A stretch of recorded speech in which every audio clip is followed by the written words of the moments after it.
A few months back, a PR named Francesca Baker Brooker fangirled into my inbox, her words, not mine, and pitched me on a conversation with her client, a tech company called LoyaltyLion. It wasn't for any kind of announcement, but a conversation with someone who she reckoned had interesting data on retail and loyalty. Now, there's nothing unusual about this kind of pitch, by the way. I get pitched conversations all the time. An intro to an executive, a chat with a founder, 15 minutes with someone who has a quote unquote contrarian take.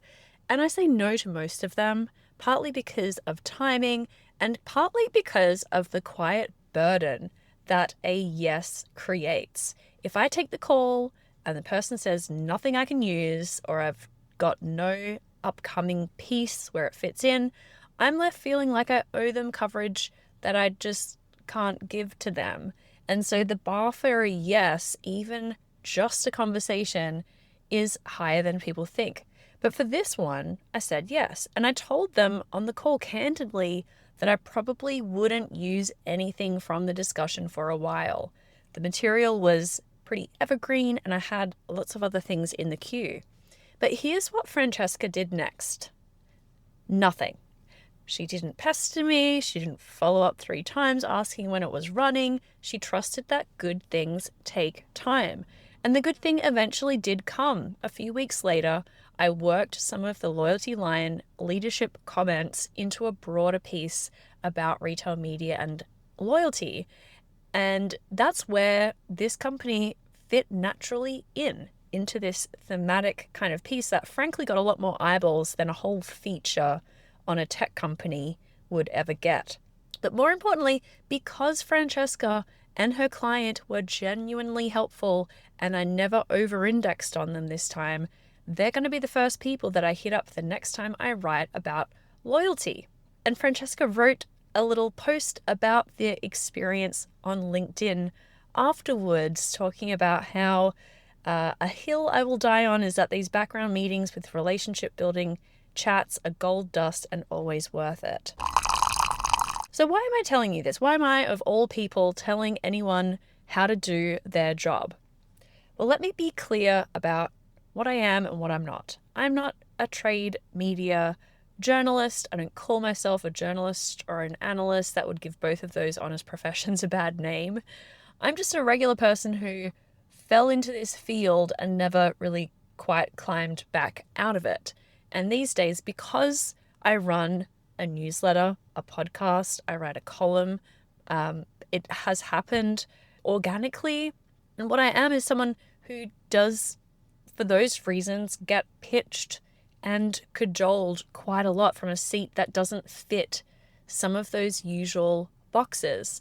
So what I want to offer is really my lived experience of being on the receiving end of these pitches, because I am in a position where I'm talking with retailers and tech vendors and brands and agencies, and I want to explain what it's like on the receiving end so that maybe we can all get a little better information and insights and be smarter and not accidentally waste anyone's time. The first thing I'll say is that the experience of marketing and communications and PR is changing, and that is not just for me.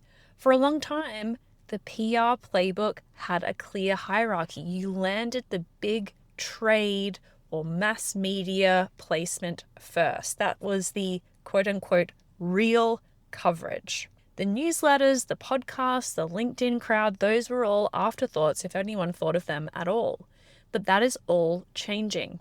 The Reuters Institute 2025 digital news report, built on responses from nearly 100,000 people across 48 markets, found that in the US, more people now get their news from social and video platforms than from TV or news websites. The report describes traditional outlets struggling to connect with audiences, while a fragmented environment of podcasters, creators, and newsletters picks up the influence that they're shedding.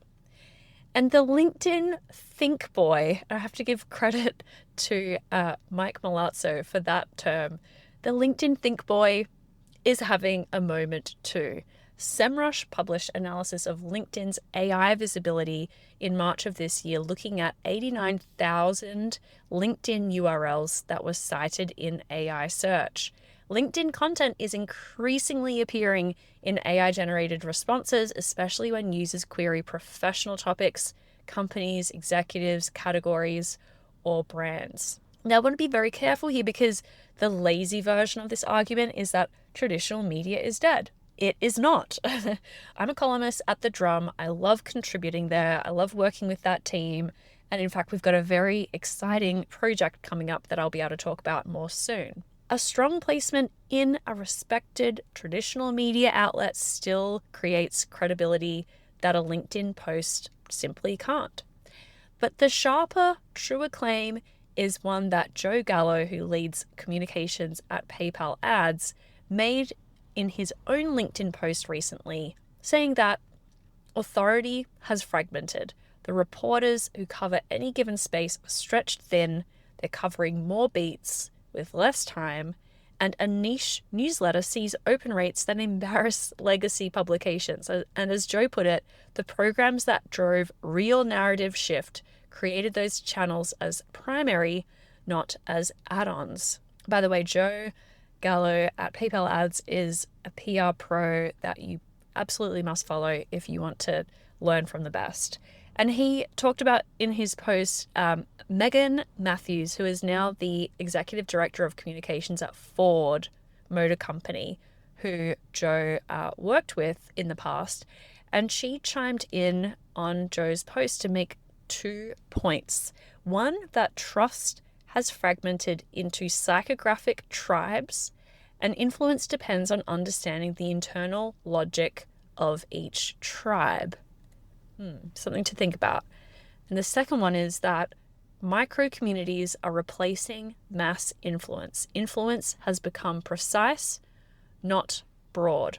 And that makes me think of the position that I'm in as a very, inch wide and mile deep commentator in the retail media space, along with a few other folks who are independent operators who are really being legitimized as outlets in their own rights. I think of people like Andrew Lipsman, who writes his Substack newsletter, Media Ads and Commerce. I think of Jason Del Rey, who writes a newsletter called The Isle, who both hold individual sway that rivals the institutions that they used to work for. Andrew was an analyst at eMarketer. Jason was at Fortune and Recode.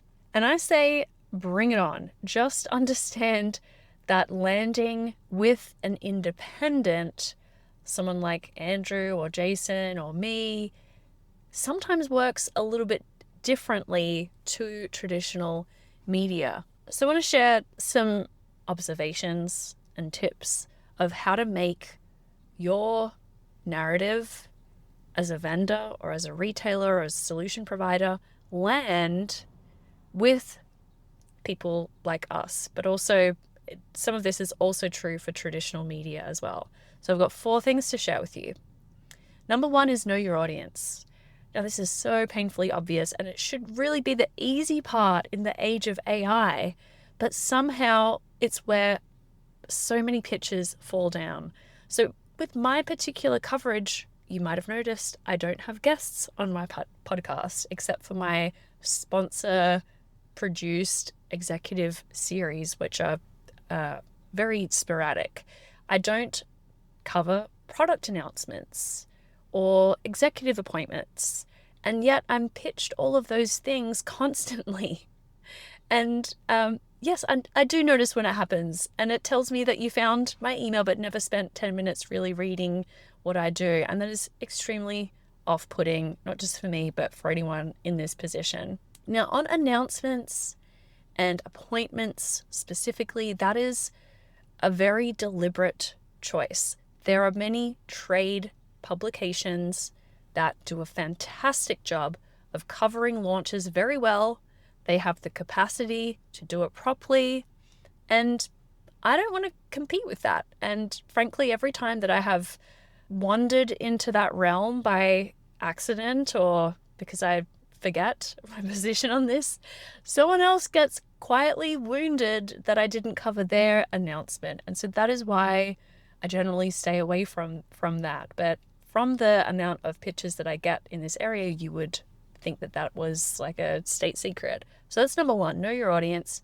Number two is spill some tea. Now, I mentioned a little earlier this burden, this feeling that saying yes to a conversation puts me in debt to someone. They've made the time, their PR person set it up, they probably got coached, they've took time out of their day to prepare for it and to be there. And I feel that really as an obligation. Maybe I shouldn't, but I do. And so here is how you can make that worth carrying and really make this time a good investment for everyone involved. And that is have something real to say. Once I'm on a call, I'm invested. I want to help. I want to find a place for you. I want to find your viewpoint. What is interesting? And the worst version is when I can't, when you stick to the talking points, the polished narrative, the thing that is already on the website or the press release. And there's nothing for me to do with that. And now we've both spent that time for nothing. And this isn't just over eager vendors who do this. Retailers, retail media network leaders often have this challenge, maybe more so because they've usually got interesting things to say, and the most layers of approval stop them from saying it. But there has to be some tea spilled. And I and anyone else worth their salt out there covering the space protect the sources. That's the whole point of saying something on background. I won't tell anyone who spilled it, but I do need something real to work with. And overly media trained executives reciting the press releases is the fastest way to waste both of our time.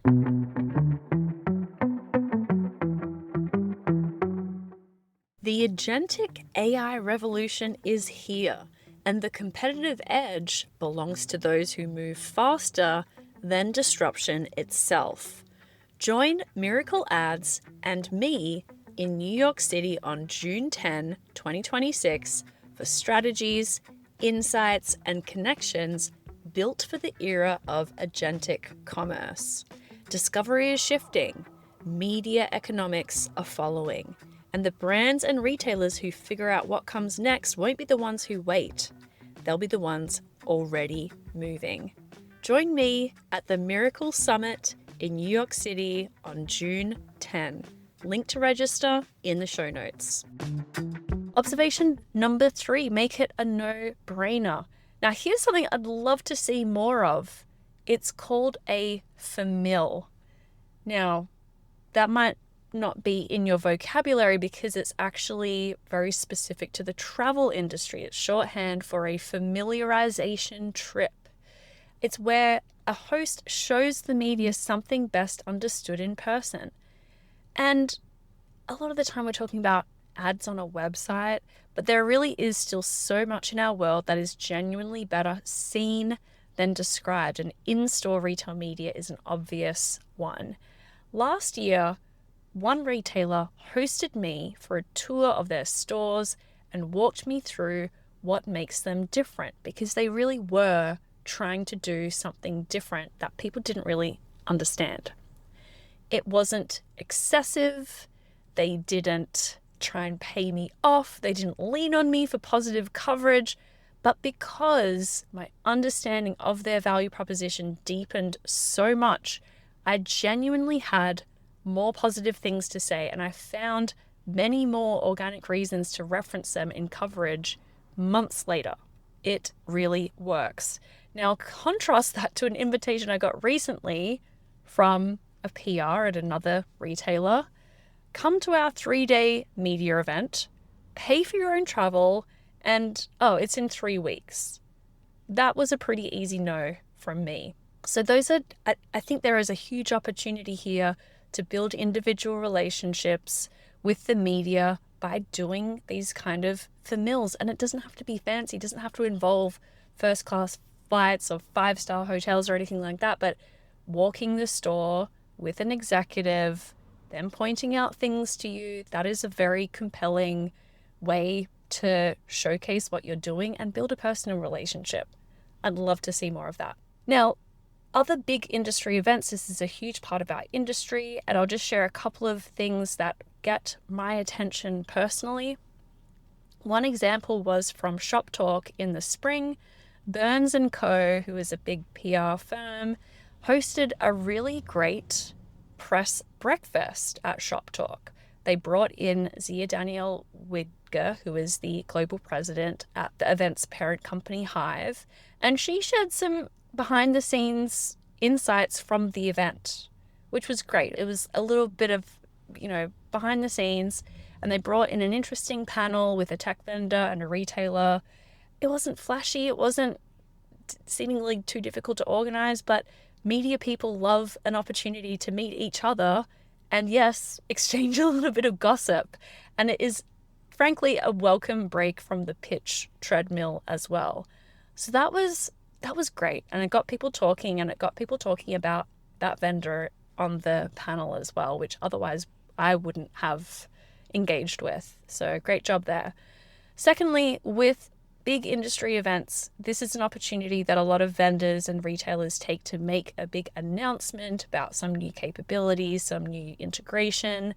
And if that is the case, if you've got an announcement to make, please preview it under embargo. From the outside, I have no way of knowing whether your news is genuinely big or if it's a minor feature that you're hyping. So please just share that in confidence so I can digest it ahead of time, because the alternative of a surprise reveal that you spring on me on the spot, that might not land the way that you really want it to. And finally, observation number 4, one ask if you're commissioning research. Research is a wonderful tool to get into the news cycle, but this is my big ask, and this one's for the companies, because you're the ones who decide what gets commissioned. Please, and I say this with love, don't fund another survey about media buyers' attitudes toward retail media. We have enough. We already know what buyers want. They want better measurement, they want more transparency, and they want lower costs.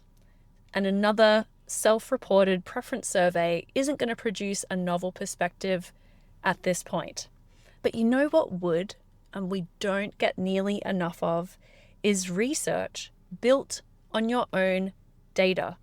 Tech vendors mining their own user behavior, click streams, outcomes, what people actually did with their budgets rather than what they say they do in a survey.